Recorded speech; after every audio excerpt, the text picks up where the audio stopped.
Entonces, vamos a ver que, como les decía recién, si algunas de las articulaciones, ¿sí?, le falta movilidad, la otra va a aportar la movilidad necesaria, ¿sí? Y generalmente va a ser esa articulación que está encargada de la estabilidad. Entonces, esto nos va a producir, con el correr del tiempo, obviamente, lesiones, nos va a producir sobre todo alteraciones en los patrones de movimiento, tanto por ejemplo en el caso del ejemplo que vimos de la pérdida de movilidad en el tobillo, hasta incluso alteraciones en la marcha, ¿sí?, en el caminar.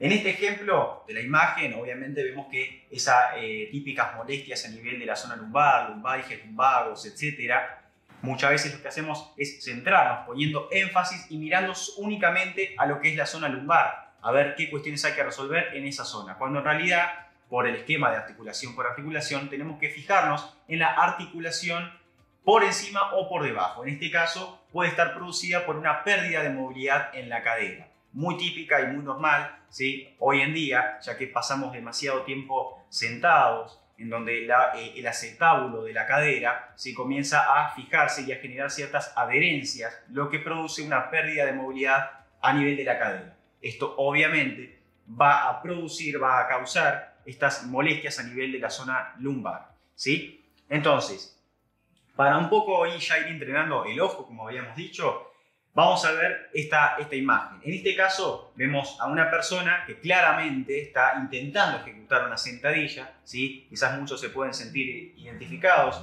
pero vemos a una persona de la cual, en principio, tiene una reducción bastante notoria de lo que es la movilidad del tobillo, ¿sí?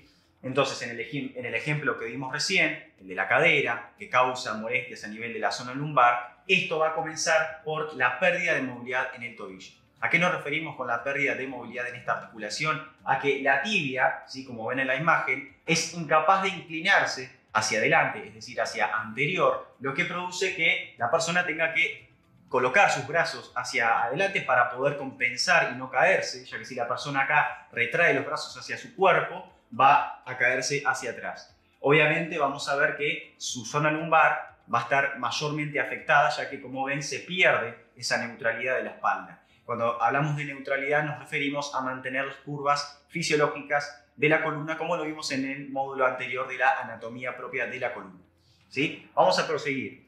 El proceso, como se dice, es simple. Es decir, si se pierde la movilidad en el tobillo, dolor de rodilla. Si se pierde movilidad de la cadera, dolor lumbar. Si se pierde movilidad en la zona torácica, va a venir dolor de cuello y hombro, o solamente también dolor lumbar, ¿sí?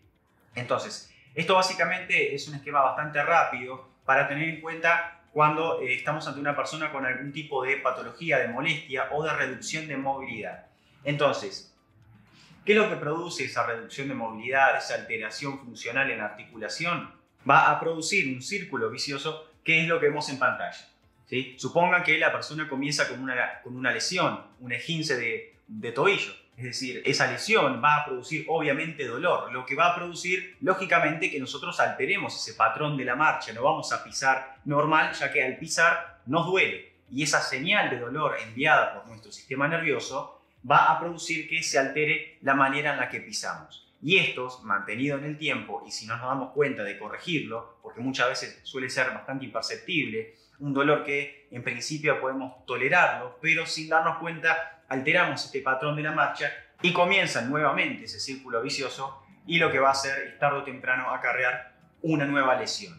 Lo mismo podemos ubicar a la inversa, es decir, el esquema está hecho para, digamos, como una retroalimentación. Entonces, ante un dolor que nosotros sintamos, por más que no haya una lesión aún, vamos a comenzar a alterar, ¿sí?, la marcha, en este caso la pisada, o nuestro patrón respiratorio, o la manera de la cual vamos a alcanzar un objeto por encima de la cabeza, y esta alteración funcional, esta alteración del movimiento, tarde o temprano va a producir una lesión. Entonces, como ven, es necesario tener en cuenta todo, tanto el rango de movilidad de las articulaciones y saber qué prioridad tienen las articulaciones a la hora del movimiento, así como obviamente mejorar la técnica en esto.